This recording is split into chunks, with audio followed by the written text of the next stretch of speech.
what is conflict, and maybe in your experience from the teams you led and all the roles that you've done, what are some of the common causes of conflict? Okay.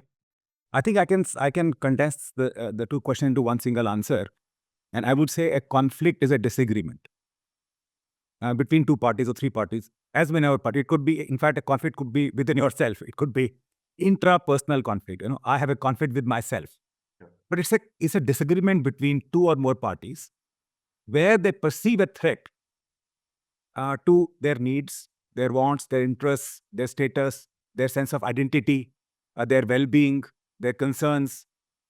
So it's actually, it arises out of perceived threat to their needs and interests and identity and things like that. So when you ask me what could cause it, I would say there are generally 4-5 reasons, key reasons. One could be a task conflict in an organization, for example, that I don't think I should do this task. This is your job, your job versus my job.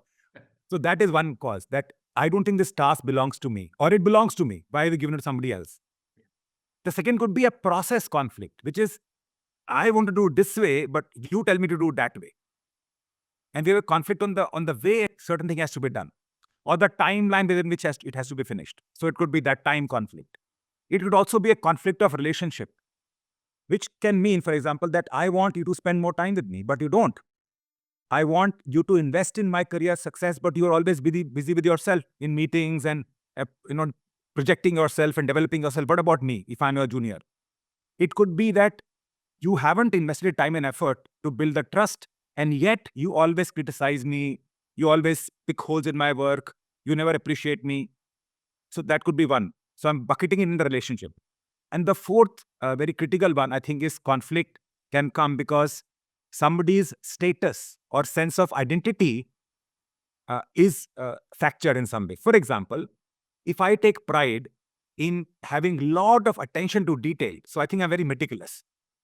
And my senior tells me, Manish, your work has a lot of holes, a lot of gaps, a lot of inaccuracies, So then what my boss or somebody tells me directly conflicts with my sense of identity, that I am a meticulous worker. I have a high attention to detail.